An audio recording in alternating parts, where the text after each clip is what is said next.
Assalamualaikum warahmatullahi wabarakatuh. Teman-teman, selamat datang kembali di Warung Kopi Kripto Tarakan Vision FX.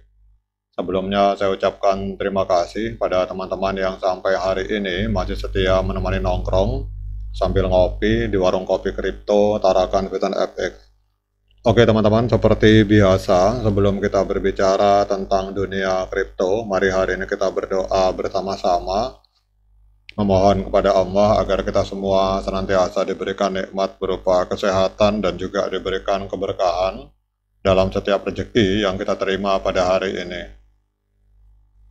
Kemudian bagi teman-teman yang sampai hari ini masih belum bergabung bersama Tarakan Vision Free Airdrop, saya mengundang teman-teman untuk bergabung dalam grup Telegram Tarakan Vision Free Airdrop. Jadi untuk linknya ini akan saya sertakan di deskripsi yang ada di video ini. Jadi di sini kita akan berbicara dalam grup Telegram ini, kita akan berbicara bagaimana cara menciptakan peluang keuntungan di dunia kripto cukup hanya dengan bermodalkan HP dan internet, teman-teman. Oke teman-teman, hari ini kita akan update informasi tentang P-Network atau tentang periode keringanan KYC P-Network, dan kita akan membahas tentang ini dan apa dampaknya terhadap progres untuk menuju Open Mainnet 2024, teman-teman. Jadi kita semua tahu bahwa P-Network baru-baru ini memperkenalkan periode keringanan KYC yang berlangsung selama 6 bulan mulai tanggal 1 Juli 2024 sebagai bagian dari persiapan menuju Open Mainnet di bulan Desember, teman-teman.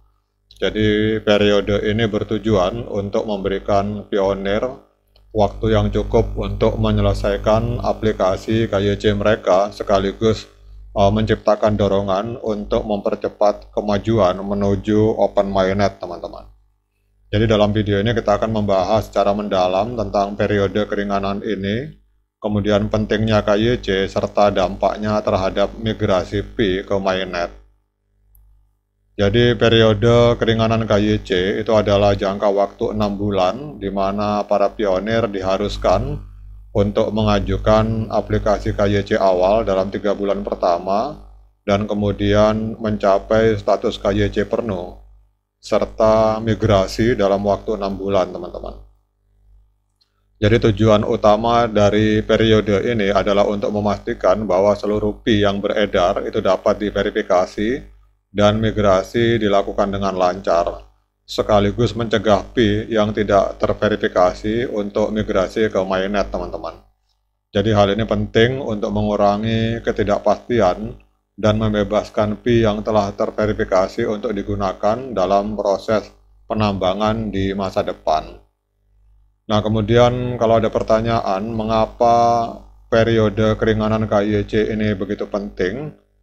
Yang pertama adalah memastikan verifikasi dan migrasi yang efisien, teman-teman. Jadi periode keringanan ini akan memberikan waktu yang cukup bagi para pionir untuk menyelesaikan proses KYC mereka. Dengan adanya batas waktu yang jelas, maka pionir akan lebih termotivasi untuk segera menyelesaikan aplikasi mereka dan memastikan bahwa semua P yang mereka miliki telah terverifikasi sebelum migrasi dilakukan.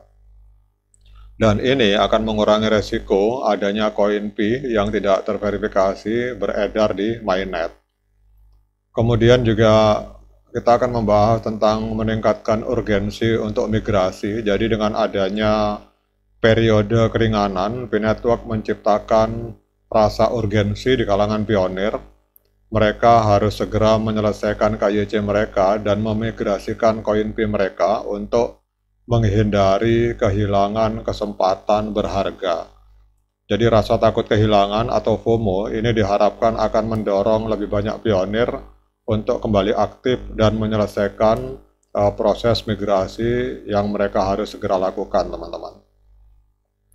Dan juga ini berbicara tentang mengurangi ketidakpastian dan memastikan kualitas. Jadi periode ini juga akan membantu dalam mengurangi ketidakpastian mengenai status P yang ada, dengan memastikan bahwa semua P yang migrasi ke Mainnet telah terverifikasi, maka P-Network dapat menjaga kualitas dan integritas jaringan yang pada akhirnya akan meningkatkan kepercayaan dan stabilitas jaringan Pi secara keseluruhan, teman-teman. Kemudian pada saat kita berbicara tentang tantangan dan peluang dalam migrasi Pi, jadi jumlah aplikasi Pi dan pendaftar KYC memang telah mengalami pertumbuhan yang signifikan dalam 6 bulan terakhir. Dari awalnya hanya 40 aplikasi, kini jumlahnya telah meningkat menjadi 70 aplikasi, teman-teman. Kemudian ini menunjukkan kemajuan yang positif dalam adopsi teknologi dan proses KYC, namun tantangan terbesar adalah mempercepat proses migrasi Pi ke mainnet.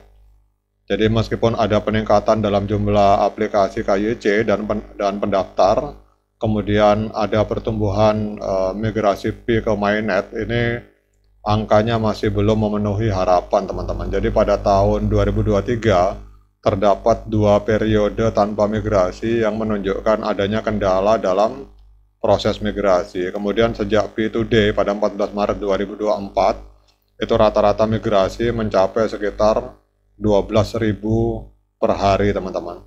Sementara target yang harus dicapai itu adalah 23.500 per hari untuk mencapai target 10 juta migrasi pada akhir tahun. Jadi pada saat menghadapi masalah ini, maka core team menurut pendapat saya pribadi harus mengatasi tantangan dan mendorong progres migrasinya, teman-teman.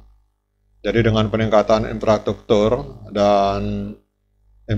KYC dan migrasi, maka diharapkan proses ini akan menjadi lebih efisien. Periode keringanan KYC juga diharapkan dapat mengatasi tantangan ini dengan menciptakan rasa urgensi di kalangan pionir. Semakin dekat kita dengan open mainnet, maka semakin besar dorongan psikologis untuk menyelesaikan KYC dan migrasi, teman-teman. Dan untuk mengatasi masalah ini, penting untuk meningkatkan kesadaran di kalangan pionir mengenai pentingnya menyelesaikan KYC dan migrasi mereka. Mungkin banyak pionir mungkin belum mendapatkan informasi yang memadai mengenai periode 6 bulan ini, sehingga mereka mungkin tidak menyadari betapa pentingnya menyelesaikan proses ini segera, teman-teman. Jadi kesimpulannya adalah mengapa KYC dan migrasi tidak bisa ditunda lagi. Jadi periode keringanan KYC yang diterapkan oleh Pi Network adalah langkah strategis untuk memastikan proses verifikasi dan migrasi itu bisa dilakukan dengan efisien. Jadi dengan menciptakan rasa urgensi, Pi Network bertujuan untuk mempercepat migrasi ke mainnet dan memastikan bahwa seluruh Pi yang ada itu telah terverifikasi. Namun tantangan tetap ada dan keberhasilan migrasi sangat bergantung pada partisipasi aktif dari seluruh pionir. Jadi untuk mencapai target migrasi dan memastikan bahwa semua Pi yang ada itu bisa digunakan secara maksimal, penting bagi para pionir untuk segera menyelesaikan KYC mereka dan memigrasikan Pi mereka ke mainnet. Semakin cepat proses ini dilakukan, maka semakin besar peluang untuk memanfaatkan semua potensi Pi Network yang ada. Oke teman-teman, demikian update informasi ini. Semoga bermanfaat. Tetap semangat klik petirnya, ignore the hater. Dan bagi yang ngopi, jangan lupa diseruput kopinya. Sekian dari saya. Assalamualaikum warahmatullahi wabarakatuh.